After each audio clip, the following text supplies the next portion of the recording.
Olá, o Cine Pinhão de hoje vai conversar com o cineasta da nova safra, Anderson Jader. Jader tem a proposta de investir em filmes independentes, movimentando ainda mais o cenário de filmes paranaenses.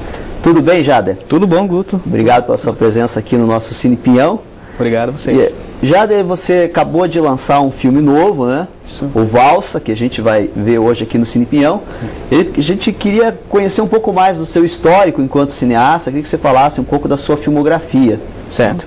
Bom, na verdade eu comecei, como acho que a maioria dos artistas, no teatro, né? Com aquela vontade de fazer cinema, que às vezes é um pouco mais distante daquilo que a gente, né, daquilo que a gente sonha, né? Cinema é algo mais caro, algo mais... Então, do teatro eu fui fazer a Faculdade de Artes do Paraná e lá eu fiz uma pós. Depois do curso, né, de direção teatral, fiz a pós em cinema. E aí sim, começou a produção. Só lá a gente fez 14 filmes, eu já fiz 23 filmes como ator, diretor de ator. E esse, o Valsa, é o meu terceiro filme como diretor, né, que a gente gravou em novembro de 2007. Aí está finalizando, estreou dia 3 de maio passado, né? Então foi bem bacana, foi lá na Cinemateca. E a gente está tentando produzir dessa forma, como você falou, independente, né? Não sou contra as leis de incentivo, muito pelo contrário. O problema é que demora muito. A Travanca, você demora aí às vezes 3, 4, 5 anos para fazer um filme. E da forma independente você viabiliza logo. Viabiliza logo. E como é que você tem viabilizado? Você trabalha em formato de cooperativa, com amigos? Como é que é isso? Mais ou menos, né? Assim, a equipe técnica é um fator importantíssimo, principalmente no Valsa. Então eu estava trabalhando numa produtora e aí me juntei com a galera, falei, olha pessoal, vamos fazer, que a maioria já tinha trabalhado só com vídeo, com publicidade, nunca tinha feito filme, né? E tinha uma vontade de trabalhar, fazer uma coisa mais elaborada. Falei, vamos fazer, consegui o equipamento, né? Quase 70 mil reais em equipamento da mesma produtora. E aí nós pegamos toda a mão de obra da produtora, que já eram meus amigos, colegas de lá, e nós fizemos o filme. Então, mais ou menos uma forma de cooperativa. Aí eu banco um pouco, né? Claro, daí tem alimentação, depois você tem que estrear o filme, cartaz, DVD, essas coisas. Então, aí a gente bota um pouco do meu dinheiro, eu e a Priscila, né? Que é minha esposa, trabalha junto comigo. E assim a gente vai fazendo, né? Claro que a intenção no começo, você não ganha dinheiro com isso. Claro. Mas a intenção, na forma de fazer independente, é você começar a fazer um trabalho atrás do outro, trabalhos bacanas, fomentar esse mercado, criar uma nova, como é que eu posso dizer, novos profissionais. Isso é importante. Porque a maioria ou vem do vídeo, ou vem do teatro, os atores, e não tem, sabe, uma carreira de cinema. Então, tanto que às vezes na interpretação, as coisas, às vezes são um pouco afetadas, porque vem do teatro. E você criando isso, fazendo um filme atrás do outro, você vai se treinando, se testando, né? Tanto que esse é meu terceiro filme, o primeiro ficou tão ruim que eu nem estreiei ele, né? O segundo ficou bacana e eu estreiei, esse, o Valsa, ficou bem legal, fiquei bem satisfeito com E uma característica que eu noto nos seus trabalhos é a questão da direção de atores mesmo, porque você fez uma faculdade de direção, né, teatral, depois foi para a área de cinema, porque isso é uma carência, né, não só no cinema paranaense, mas é uma carência no cinema nacional, diretores que saibam trabalhar com os atores. É comum a gente ver um diretor contratar um preparador de elenco, um diretor de atores à parte, né? Veja, no Brasil a gente não tem um histórico de diretor de atores e de atores para cinema, como eu falei. Por isso que é bom você criar. Lá nos Estados Unidos, por exemplo, desde quando foi para lá o Actors Studio, né, com o Stanislavski, que foi fazer a turnê dele lá, que o pessoal já começou na década de 40, 50, começar a fazer Marlon Brando, começar a trabalhar essa coisa do ator. Então eles já têm um histórico. E a gente não tem. Até a maioria dos atores são de teatro, ficam fazendo teatro e alguns vão para televisão, que é uma interpretação mais ou menos parecida daí com o naturalismo que você usa no cinema. Então é por isso que você pega muito filme aí que às vezes o cara não convence. Então eu procuro, como eu trabalhei como ator, sou ator, gosto muito de atuar, tanto que atuo nos filmes, eu sei as minhas necessidades, dentro dos meus defeitos, dos problemas que eu encontro em mim como ator, eu tento jogar para os outros e aí tentar conversar, tentar viver o personagem, né? Que realmente é uma carência e às vezes é difícil mesmo você achar. Você atua também nesse filme, eu não vi o seu primeiro filme, tive a oportunidade de ver o segundo, você também é ator. Como é que é esse processo? Você atua, você é o roteirista também, diretor, né?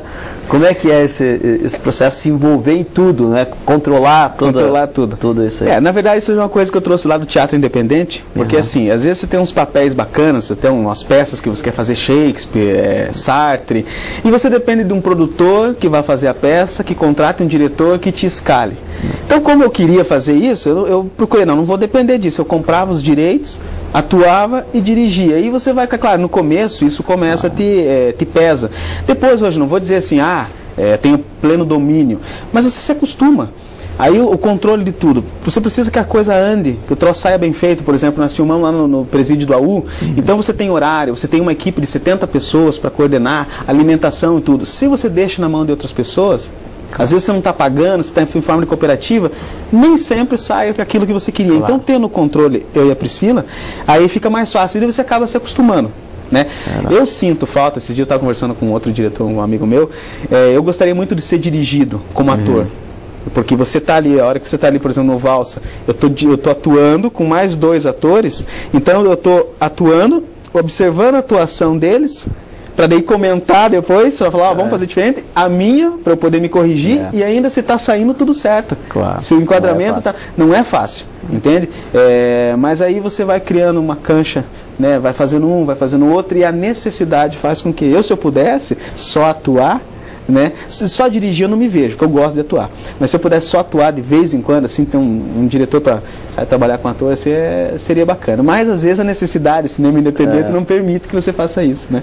E você poderia falar um pouco do que aborda o Valsa, que é o curta-metragem que a gente vai ver daqui a pouco aqui no Cine Pinhão. Bom, então o Valsa, né, como eu falei, a gente gravou no presídio do AU ali, né? Ele conta a história do Miguel, que é um presidiário que recebe uma oferta para assumir um crime, uma queima de arquivo que ocorreu dentro do presídio.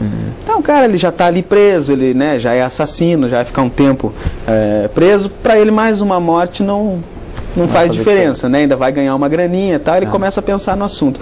Só que nesse intervalo ele recebe a visita da esposa dele, que está preparando a festa de 15 anos da filha dele. Festa essa que ele não vai poder estar presente e não vai poder dançar a tão sonhada valsa.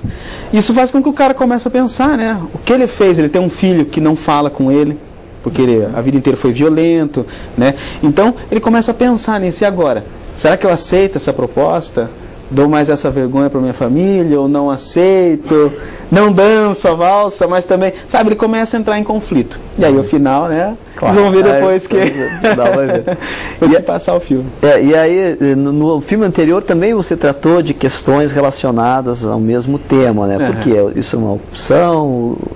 Não, eu gosto, você sabe que quando eu comecei a fazer, quando eu sonhava em fazer cinema, eu queria ser comediante.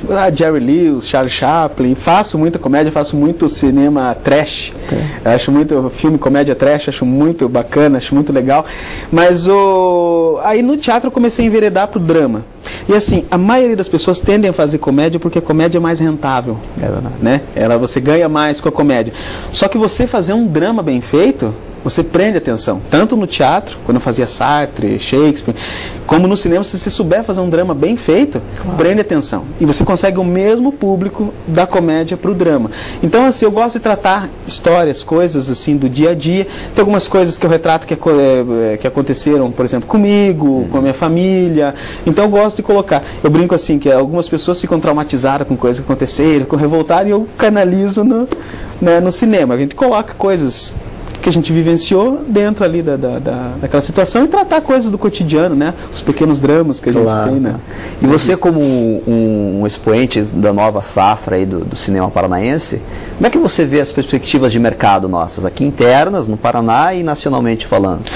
Olha, veja, com a criação das pós-graduações de cinema, de vídeo, com a faculdade de cinema que tem, a faculdade de teatro, tanto até publicidade, que antigamente quem fazia cinema era quem era formado em publicidade ou jornalismo. Hoje já tem. Eu imagino que daqui 5, 10 anos a gente vai ter, porque hoje, até estava comentando com outro colega, ele não me conhecia, e ele viu meu filme e falou, nossa, que bacana. Eu falei, viu, você não me conhecia? E eu estou fazendo filme. Quantas outras pessoas não estão fazendo aí, e aí que você nem conhece, que antigamente tinha, será 10 cineastas.